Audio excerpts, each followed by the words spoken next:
All right, so we get one last section this evening before we break for our dinner, and this is going to be one of my favorite sections of today because we get to hear from somebody who's been in practice for longer than 10 years, longer than 20, longer than 30. How long? 45. 45 years in practice.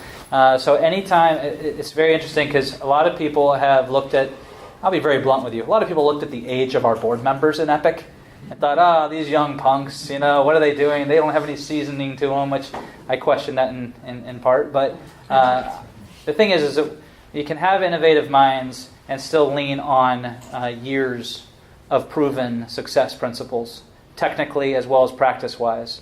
And also, frankly, we can learn a lot personally from people that have been in the groove of practicing and taking care of people for a long time. So I love standing on the shoulders of giants. As I was reminded of that statement, that is one of my favorite things to realize. We're standing on the shoulders of many giants that have come before us, and this is one of my favorite people. So Dr. Huffman, would you please join me?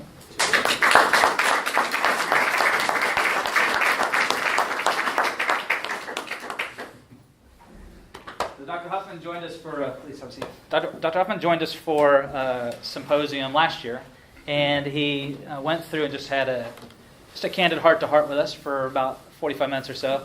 And this year we decided to have him come back because there was enough of a request for him. So we're going to do it more Q&A style, though. But so why don't you just tell them who you are, where you practiced at, and where you're living right now. All right, Dave Huffman. I had a practice in Tampa for 30 years, and I've been living in North Carolina the last 10. And I did Grostic in Tampa for 15 years, and then started using the AO instrument, and did that for 15 years. And you got a lovely lady named Janelle. I have a wife and 2 dogs and 4 kids and 4 grandkids. And, yeah. All right, so in our series of questions, one of the very, I kind of came up with questions I just wanted to ask them. And so the first one, when did you fall in love with chiropractic? Well, I was 19 and going to college and thinking of going to law school. And sure glad I didn't do that.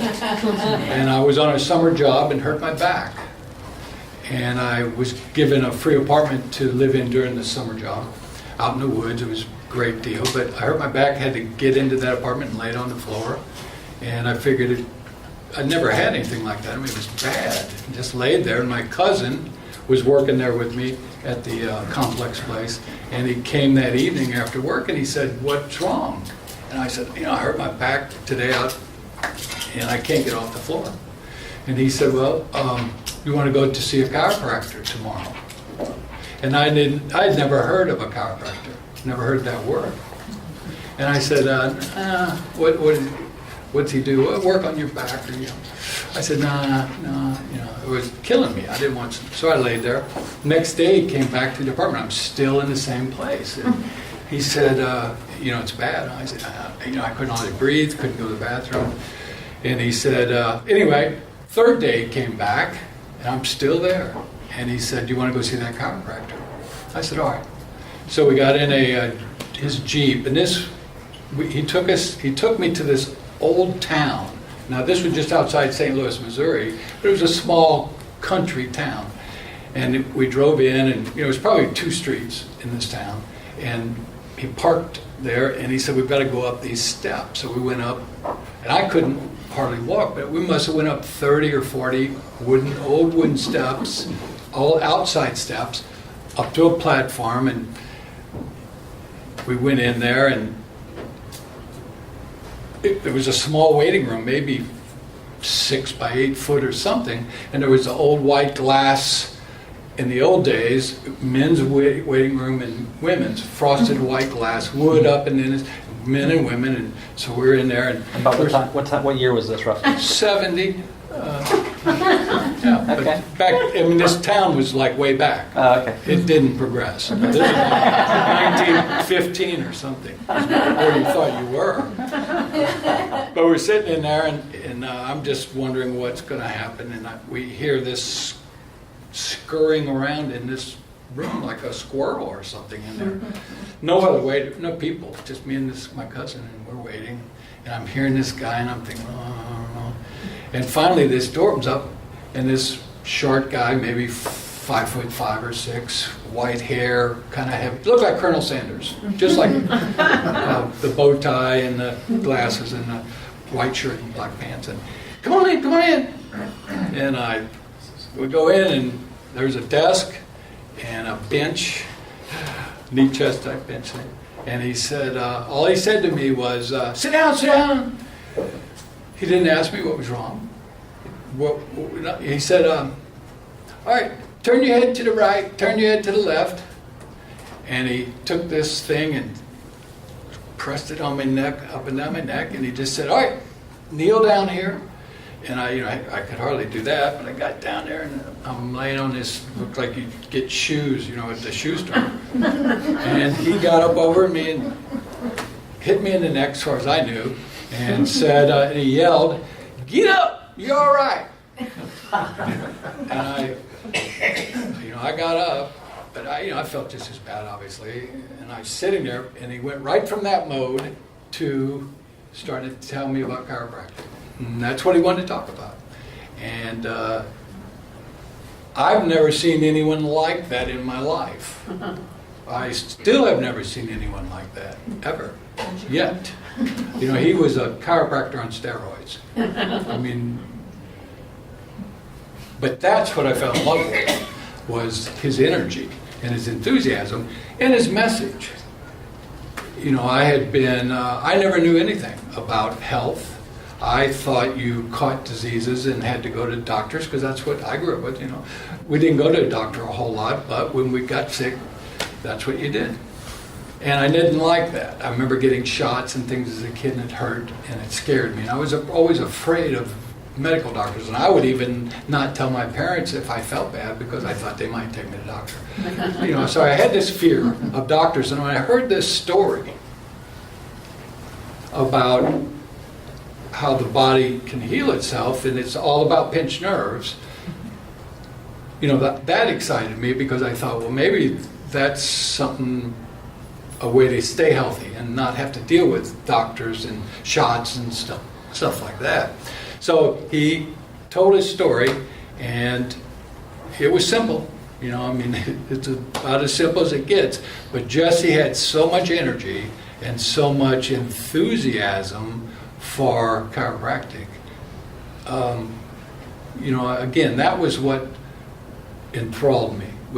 I never saw anyone like that in my life. Anyone that was that excited about something was pretty neat. But then this story, and Jesse was one of BJ's jailbirds. So Jesse spent a lot of time in jail getting the laws. Jesse graduated probably in 1905, something like that. And he was a medical doctor. And he called himself a murderer. And he was very serious. And he called himself, he called them mad dogs. MDs were mad dogs. And I was a murderer. And he was serious. This guy, I never heard him laugh. He was serious and intense and 100% all the time. Every time I saw him. And me and Jerry went to school together and lived together.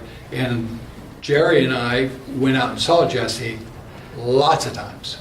So Jerry got to experience this same, man. But, I think it was that. I think, that's what excited me. So I thought, and I really enjoyed Lacey and Sean's talk, because one, I learned a whole lot about what I experienced in the 70s, 80s, and 90s. And I thought, it was a big mistake in my life. I thought people thought like I thought.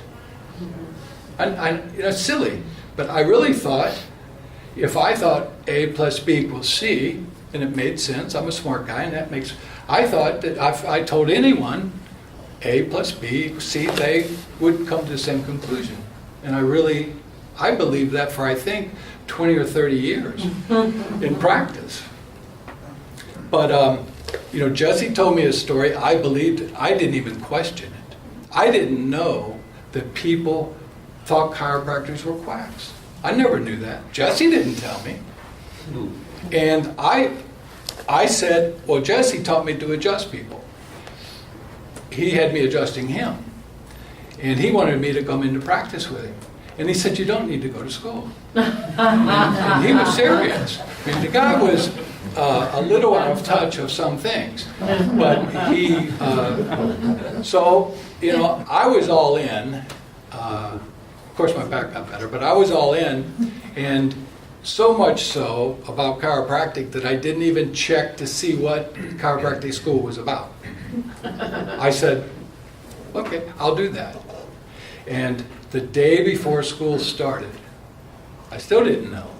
I knew it was 3 years. It was Logan because I was in St. Louis. And of course, Jesse said, well, you need to go to the school or to school. Well, Jesse, there was only one school, Palmer. Well, I didn't tell him I was going to go to Logan, but you know. So anyway, the day before school started, I went and found out what classes you take. I had no idea. I didn't even know how to say the names of the classes. I couldn't take notes because I didn't understand the language. I never heard words like that, science classes, you know. So anyway, it was interesting, and of course I was in for a big surprise at Logan because everything Jesse talked about, I didn't hear. So we went to Jesse's a lot, me and Jerry, and we also took students out there a lot. When they were bummed out or what have you, we would put them in the car, drive a couple hours, go to Jesse's, spend a couple hours with him, let him see the show. And but can you imagine this? Jesse said to me, I asked him, would you come and talk at Logan? And his response was, will they pour salt in my eyes? Because see, he experienced the profession from the beginning with BJ and all that, but then saw the profession changing. And they didn't like guys like Jesse. I don't even know if there was chiropractors in his town, but obviously his experience with the profession was pretty harsh because he was serious. He said, I'll come and talk, but are they going to pour salt in my eyes? And I thought, wow, you know, that's pretty crazy. So that's when I fell in love with chiropractic back when I was 19. And luckily got out of Logan. I had a couple good people there that were good, understood philosophy, and we hung out with them when we needed to get through. But it came to a point where it just wasn't working at Logan, and went to Palmer. And I'm a really fortunate person, and I think I create these things, and I know I do. But I was, and I've always been able to do it. Have a good connection with innate. And when I visualize something, I'm pretty clear and concrete about it. And I was able to create the experience at Palmer. It was almost like when Jesse went to school, because they paid $250 for their tuition for 3 months, and that's what it cost back then. And wow. And it was just chiropractic. Well, I wish that's what I had in my education. But fortunately, when I went to Palmer, some things happened. And I was told, well, it looks like you've had all the courses you need to graduate. I don't know how that happened. And they said, you're going to have to spend the next 18 months, because that's how long you have to stay at Palmer, and you're just going to have to take technique and philosophy. And, you know, let me know when you're done. So I spent the next 18 months taking technique and philosophy at Palmer, and then graduated. And you wonder how I graduated summa cum laude. All I took was technique and philosophy. I did. That's awesome. So that's how that. So when you started practicing, what was some of the greatest miracles you saw? What was your greatest miracle case you ever saw? Well, you know, I can remember a lot of them, but I remember the neatest feeling for me was when I would get done at night and close up my office, and I could honestly say what I experienced today, if it was all over tomorrow, if all this was taken away, the time, the money, the effort that I've put into wherever time I was in my profession, it would have all been worth it for what I saw happen today in that office. So there was lots of neat things, but I had a chiropractor who came in, and he was getting adjusted because we did the neck work, and he wanted it. And he had his little girl with him on the bench. We had benches in there. She's sitting there quiet, just was doing things, doing George. And I got done, and I'm careful with chiropractors because they take care of their family usually. And I didn't want to say, do you want me to check your kid out? But something told me to. I said, George, do you want me to check your daughter? He goes, yeah, sure. Checked her, leg was short, she was out. I said, well, she needs to get adjusted. Yep. X-rayed her, adjusted her. I said, George, bring her back in 2 days with yourself. Okay. 2 days comes back by himself. Not a good sign. Not a good sign. Come in the room, George is by himself. I said, George, where's your daughter? I have something I need to tell you. What? Well, Drusilla's never been able to read. She was about 12. I said, what? No, she can't read. She's never read a book in her life. And she has to go to special school. She's got all these disorders, all the things. And I took her home, and that night she read a whole science book to me. First book she's ever read in her life, and it was a science book. But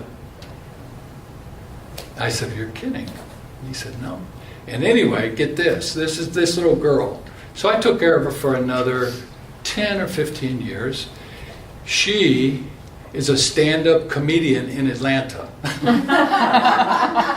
Here's what she was. She sings professionally at like the national anthem and all these things. She a newscaster. I mean, the things she was able to do because of that Atlas adjustment, unscrambled her brain. So that was a good one. I had a connection with an insane asylum that would send me schizophrenics. And that was interesting because I'd have to bring them after hours because they were crazy. And they would try to climb and they scream, and you can't do that with patients around.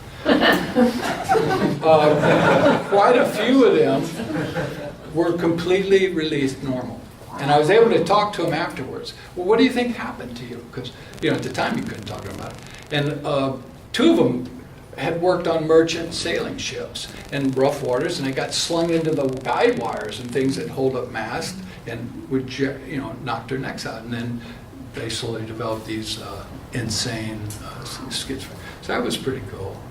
And how about most famous patient you're allowed to say you ever adjusted? I don't know the answer at all to this one. Well, some of the football, I was there in Tampa, so I had a connection to take care of like the coaches and the guys, and some of the players. From the Bucks? Yeah, Bucks, and the owner of the Bucks, and the owner of Tampa Electric, and all that was good.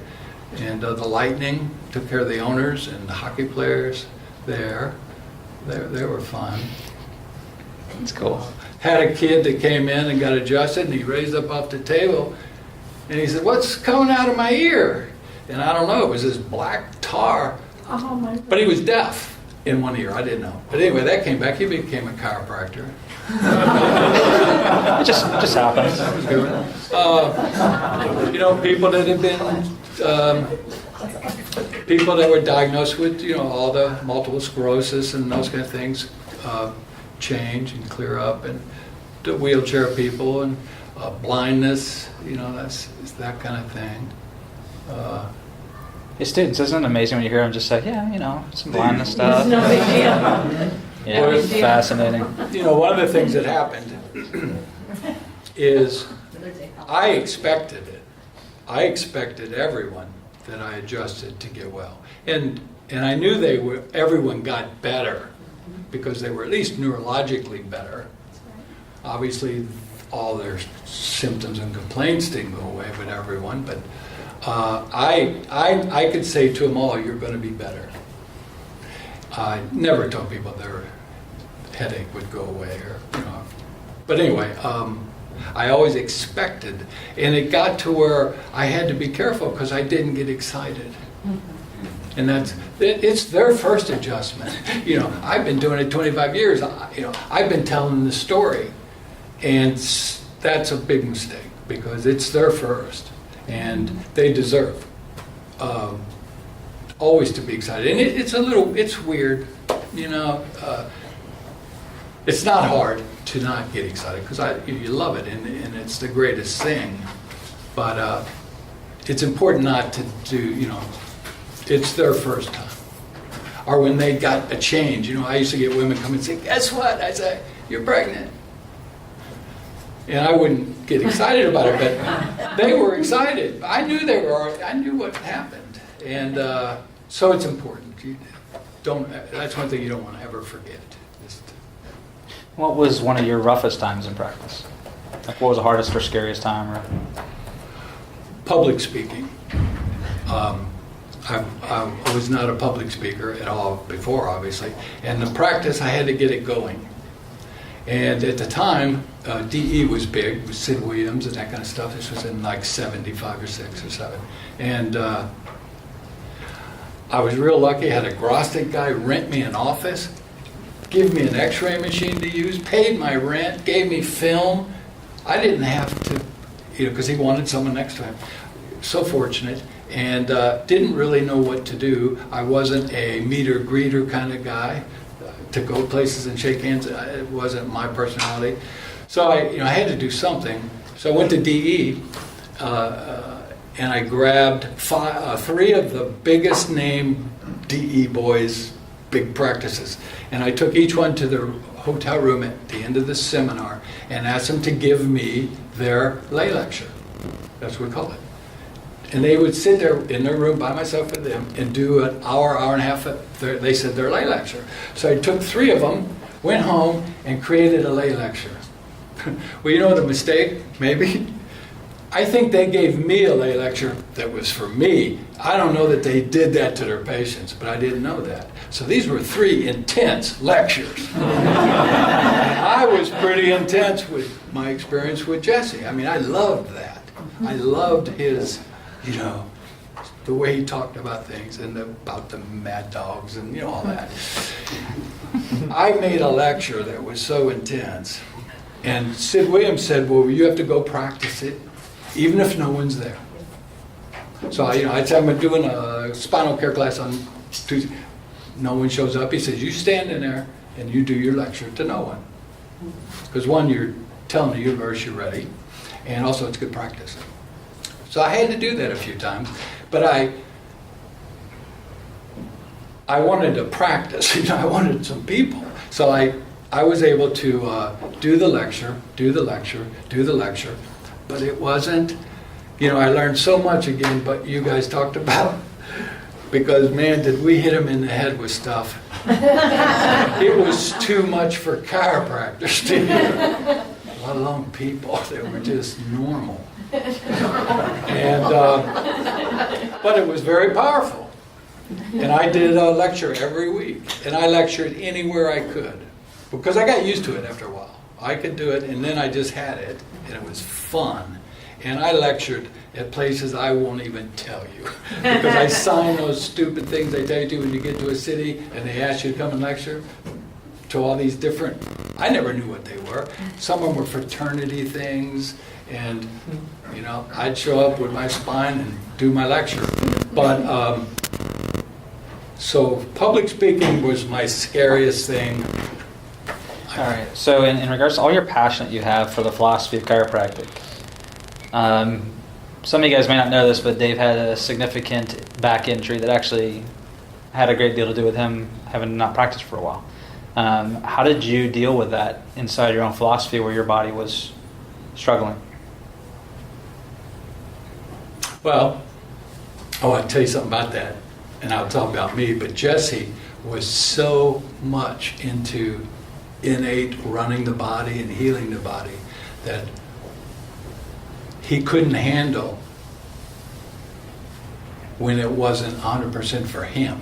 I mean, Jesse was going to go 100% and die. I mean, that was his deal. But one day I went out to his house, and his wife stopped me at the front porch and said, Dave, don't get Jesse riled up today, because we'd get going. Now, you didn't have to get going. You didn't be there, Jesse got going. But she said, I don't want you doing that today. I said, why, what's wrong? She goes, well, he had a bad stroke about 3 weeks ago.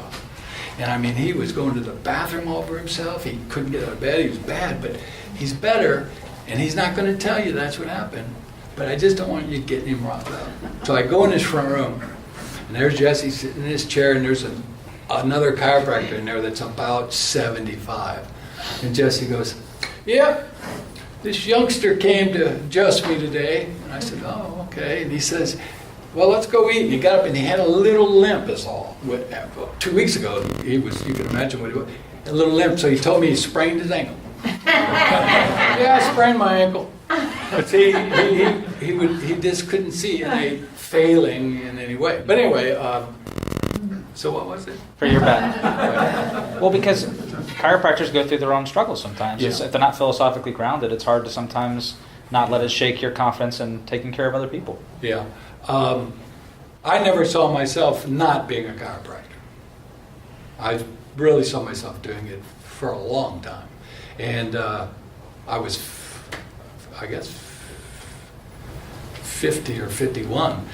And I lifted some heavy stuff, stupid, and I didn't know what I did. I thought I pulled my neck out because I'd had this kind of pain before and would go Schweitzer to adjust me and I'd be okay. I'd drive home and be all right in a day. Well, this hit me bad and I had to get driven to Stan's dad's office and got adjusted and figured tomorrow I'll be all right. Well, tomorrow I wasn't all right. It was bad. And I spent a year on my back doing everything you could imagine. I didn't do a lot of real crazy techniques because I didn't think I needed to and I was hurting too much. But I mean, I kept my neck in. I did some disc distraction with that DRX stuff and did, everything I could. And it just got to where I was sleeping about 2 hours a day. And I was starting to get sick mentally. It wasn't good. And I didn't take pain pills and things that would make me constipated and make me feel worse. So it was just trying to figure it out. And it got to the point where I'd been to I had to go to a surgeon for something, some kind of evaluation. And he said, you need back surgery. I said, okay. And anyway, that was about 6 months before. And it got to that point and I knew, and I was getting the message, you're going to have to do back surgery. So the neat thing was, when I accepted it, because I knew I tried everything else, and mechanically it was bad. It ruptured. I sat down and visualized, because my biggest fear was to ever have to go in the hospital. And think of all those years I talked like I talked. And I was pretty hard on that profession. Mad dogs. Real hard. Mad dogs. Mad dogs. So my biggest fear, was to have to go to the hospital. I wasn't afraid of dying, but the hospital. Well, when I said, okay, so then I said, I'm going to create the experience, because I can create anything I want. I'm going to make this surgery and this experience the exact way I want it. So I sat down for 3 days before my surgery with paper, and I detailed. And I don't know much about hospitals. I mean, I hardly ever, but I detailed the stories I knew that I didn't want to happen. I didn't want to get a catheter in me because, maybe it could cause some kind of urinary problem. I didn't want this. And I created this thing, and I just really, for 3 days, and I wasn't sleeping. So I really worked it. And you know something? I went in there, and every one of those things happened. Every one of them. I mean, I was on that thing, and they're getting ready to put me to sleep, and the guy would come in and says, hey, we don't need to do this. No. And this is his standard procedures. And he just says, well, we're not going to do that. But it was 100% of exactly what I saw. Wow. And, but, being out of practice, it was upsetting. But I knew I didn't really have a big choice.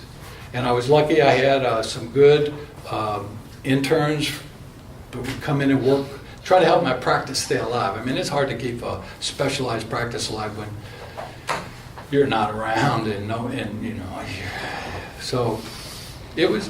But here's the good part. I was not a very well-rounded individual. I had no balance in my life. I was 100% a chiropractor. And it's all I thought about, and it's all I did for a lot of years. And I loved it, but it wasn't healthy. That's not a way to live. And, there was always areas in my life during my practice I knew I was neglecting. But I always said, I'll get around to it. I mean, a lot. I have a good connection with my innate, and it talked to me all the time. It told me about what to say to patients, what to do. I just knew, and I could be in the flow, and it would just happen like that for me all the time. And that innate would tell me a lot of times, you're neglecting this, man. Just parts of life that you're supposed to not neglect, and I did. So I got to take time and still be a young guy, 50 years old or something. And I was able to look at other parts of being alive that are important and develop those. And I'm a much happier, well-rounded individual. And the people around me like me better too. How about the last year and a half? Like, how's your last couple of years been? Just how it's supposed to work. I've had lots of types of upper cervical care. All my care has pretty much been upper cervical since Jesse. And I had, that knee chest experience. I've been to Chicago and had Marshall Dickhouse do, amazing nuca work on me. I had some of the best Garasti chiropractors in Orlando and Tampa take care of me. I've always had really good upper cervical chiropractors. And it was, I wanted the best. I could have the best. That's what I wanted. And so I did. And I had Roy Sweat take care of me. And I had Stan's father take care of me for 15 years. Again, good care. And I'm careful because I don't like being out of adjustment. And I have symptoms. My back and other things would hurt. If I'm in adjustment, clear, really good. So I'm a careful person, almost overly paranoid, maybe.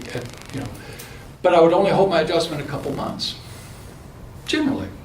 Maybe even lucky if it was 2 months. But I'd go get adjusted, and I'd be good again. Yeah. And then it would come out. And we had reasons, excuses. Why ain't I holding? Well, you live a pretty stressful life. All that, bending over and the work in the office and just, all these ideas. Well, you got a pattern that's way out of normal. Your bad kink and your spinous goes over there. And okay. Anyway, just so happens, I was needing an adjustment, and I called my faithful chiropractor, and he was on vacation. So I said, me and my wife both needed. I said, well, let's go see Junior. I'd known him for 20 years, but he never adjusted me. His dad did. He adjusted me maybe once. But so we came over to Clearwater, got x-rayed. We were both out, got some new films, got adjusted, and I've been holding that adjustment for 19 months.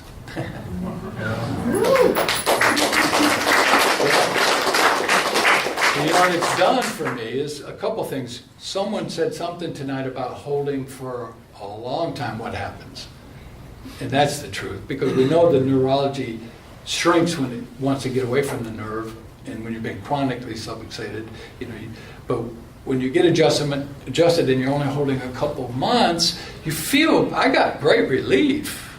I didn't have no pain, but what was really going on in my brainstem and all, it probably could be better if I held 6 months instead of 2. Even though I didn't stay out of adjustment. If I was out, I pretty much got checked and got in.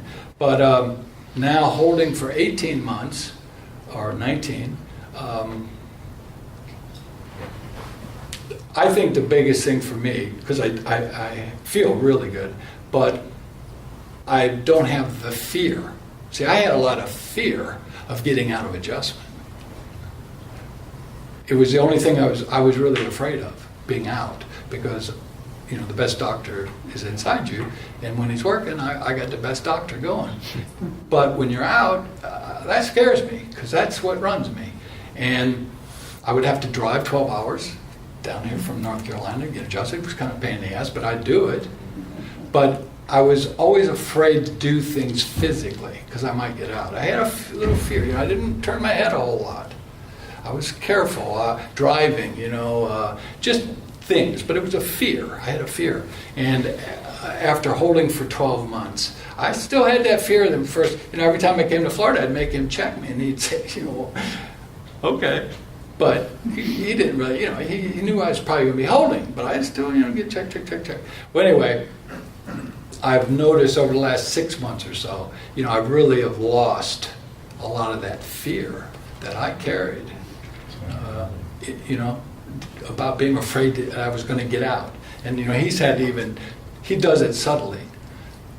Not like Jesse would have, but he'll say little things about it's going to take a pretty good trauma now to knock you out, because your muscles have balanced better and whatever. So that's what I've experienced in the last. It's been great. Yeah, and he was all twisted and everything. His body just slowly started to untwist, and he would start saying, "Man, my mid back's really been bothering me." But then I was like, "Be patient," because he wasn't used to holding and going through the recovery and the transitions and the retracing, whatever you want to call it. All of a sudden, he's going through it for probably his first time, like going through the untwisting. Right. I did go through when I first got adjusted. The first time Dick Olson, those times, I got the thoracic reaction, but then I never had that again for 25 or 30 years. But then when he did adjust me, it really untwisted. It was kind of fun just reminding him of what he had told his patients over the years. I'm like, well, now you're going through it, so congratulations. Wife's experience recently? This has to do with how important it is for us to be philosophically strong. You've got to be strong. And it's one thing to say it and read it and make the little sayings that we do, but to really embody it and feel it and make it a feeling you have is so important for our patients, because my wife has been exposed to upper cervical care for about 20 years. Out in California, she got it around, and she's a spiritually minded, based person. So, it all fit really well with her, this whole thing that we do. And then I've taken care of her about 15 years. And she worked in my office. She ran my office a lot. She ran that decompression center I talked about. So, she's been in it about as much as you can. And again, living with me 24/7, it's what we are and what we do. Well, not too long ago, she started developing some symptoms. And I didn't have my table. We loaned it out, and otherwise I would have checked her there up in North Carolina in the mountains. But I checked her, and I thought she was in. Checked her up on the table, and kitchen table and stuff, and I thought she's in. But she started getting some symptoms, and she's not a whiner. She's a strong person. And she started getting a lot of symptoms in her breast and in her chest, breathing problems, and psychologically, she was going downhill. Well, she was scared. She thought she was going to die.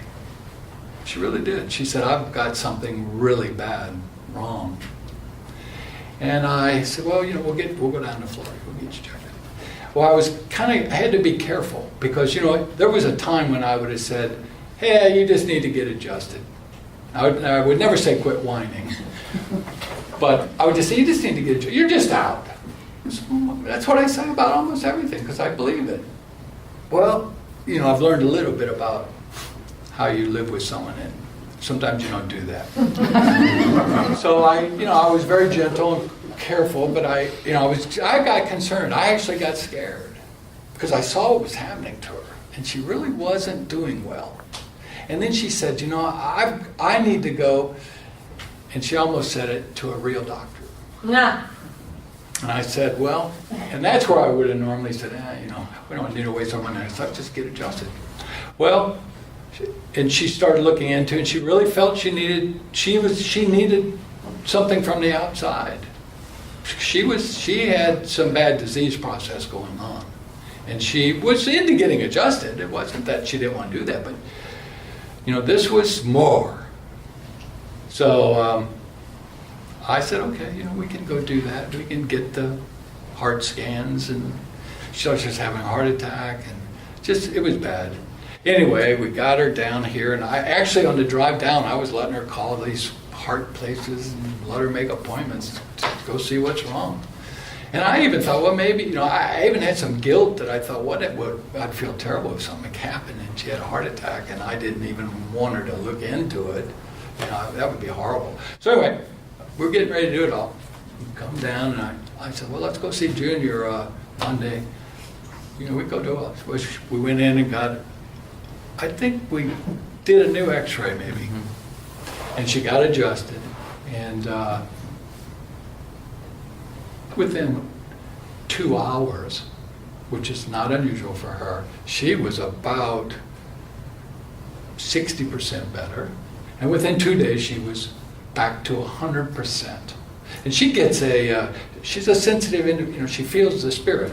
And she gets affected really emotionally. It affects her psychologically a lot when she's out. She can tell, she knows. But anyway, it all cleared up, and we talked about it, and I said, what if the doctor, this was my point of this, you've got to be strong, because if you don't, they're going to lean on you. Who else are they going to ask? No one.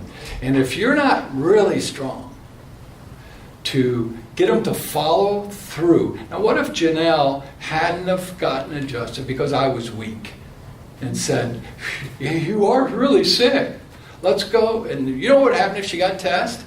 They would have found dysfunction. It was there.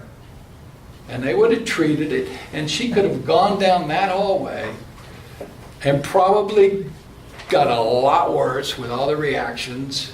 And who knows what they would have done. And she could just die more comfortably. Well, because of the strong philosophy backing, we've got to do this, she pushed through that, and now she's really normal and healthy. And she didn't have, so your patients are going to be like that. And you've got to be strong for them. You're the only one. And something else I thought about, remember when I said about public speaking? And it was sometimes difficult because I saw everyone that needed me. But I wouldn't, I didn't walk up to people and say things, but if you don't tell them, who's going to? Who's going to tell them? You may save their life, or you may extend their life, or you may, or the people they know, who knows? So if you ever feel uncomfortable about that, just remember that who else is going to tell them? You've got a message that is real. BJ said if it's right all the time. If it's wrong all the time. Well, this is right all the time. And I never heard that story before Jesse told me. And it changed my life. And, so, don't forget that. Who's better to tell them than you? If you could go back and change one thing in your life, chiropractically or personally, what would be like one of the main things you'd change? Like if you could go back and do something over again. I think I would be a more loving, compassionate person. Because I am a loving, compassionate person, more so now than ever in my life. But I was pretty self-directed for a lot of years. And, it's not the way to be. So I think one of the biggest things I would like is if I could have gone back, when I was 20 and been as loving and compassionate as I am today and empathetic, That would be something I would change in my life. That wasn't your fault. I remember the me versus we. The social shift. That wasn't your fault. Okay, A lot of I that's feel me better. mentality. Yeah. I feel better. Okay, last one.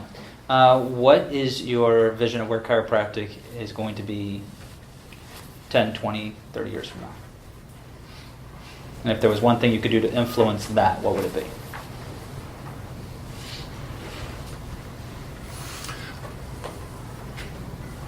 Well, I think that we're moving with technology.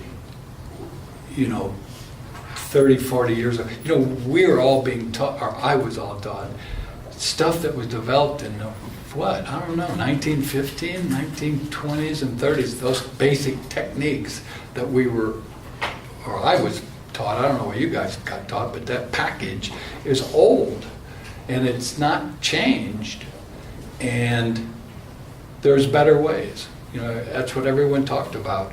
The technology is the wave of the future. And I think, we'll develop technology that will help us know when to adjust and when not to adjust and when did we adjust and did we do it. The instrument adjusting is, to me, phenomenal. I wasn't a good grostic chiropractor. Another thing I would change, I would have devoted as much time to developing my art as I did to developing my practice. I was really good at building a practice. If I should have spent as much time learning to adjust. Because grostic was tough for me. Maybe some people it isn't. But it was a physical art, bending over and adjusting and doing. Imagine making your body do what we try to do with that instrument. It's a good grostic adjuster is an amazing feat to me. And I think with technology and the stuff we're learning, we never had anyone to go learn from in those early years of practice. We had practitioners that were great, but they weren't particularly great teachers. And I don't even know if they always understood what they were doing. They were good at it. But I never really learned a lot about how the mechanics of all those joints affected each other and position, the stuff he teaches, and the positioning and how it affects the influences the change. Didn't really learn a lot of that. It was pretty basic stuff. There's a kink, you open the headpiece up. If there are opposite angles, you close it up. And show, there was basic that I recall. So I think the technology and the understanding and that we're learning is the wave of the future, and I think we'll see it more being practiced that way. Gotcha. Any last comments? I did want to say about what Sean and Lacey were talking about. I learned a lot from what you talked about, and you were so right, because in the 70s and 80s, it stopped working. I did those lectures every week, and we would bring in 30, 40, 50 new patients a month. They were good. They were a little crazy, but I brought in those patients. It stopped working for me the way it used to work in the 70s. It worked. I used to make people cry in my waiting room at my lectures. They were so emotional and so strong. They would call people on the phone right there, But in the 95 and 2000s, it just wasn't happening. People didn't, and what you said, you're right, 100%. It's different. It's different now. The philosophy is the same. The stories ain't changed. Chiropractic is chiropractic. But maybe how we deliver the message has to change. Know your audience. That was another thing I was going to say. Big, good, smart thing to do. I never did that. It was dumb. I had a talk, and I didn't care who my audience was. I gave that talk. I used to go talk to a bunch of medical doctors at their luncheons. How stupid was I? One, I didn't even know that. They were medical doctors, and I gave my Jesse Schroeder talk. I'm surprised I got out of there. It was pretty rough. But I never, you got to know your audience. It's such a simple concept, but I was so having fun. It just, so know your audience, so you can, that's the idea of the talk anyway. It was to give them a message, not to have fun up there. I mean, you can have fun, but I enjoyed the show. And it's startling people. I like that. It's a shock factor, but I talked about it. And it worked for a long time. But know your audience, and when you talked, I wanted to make sure I mentioned that. I think you're got such a great idea about you guys. People are different today. It's different. That was great. So one of the main reasons why I wanted to bring Dr. Huffman up, and actually purposefully scheduled him to be towards the end of the day, was a lot of times, especially students, you guys aren't given enough philosophy, and when you attract towards Epic or towards upper cervical, you attract to the science of it. But the philosophy is the underlying root of all recovery from any adjustment ever done. And the philosophy it must be preserved and promoted in every technique seminar, especially upper cervical technique seminars, and we will always reinforce the philosophy with you guys as part of Epic. It is the mission. It's part of challenging the status quo. BJ started that challenge a long time ago, and we have to keep that alive and well. So because Dr. Huffman said he really wishes he would make a shift towards not doing so many things for him, but being more compassionate and loving, he's going to buy the first round of drinks for all of us tonight at the social. Thank you, Dave.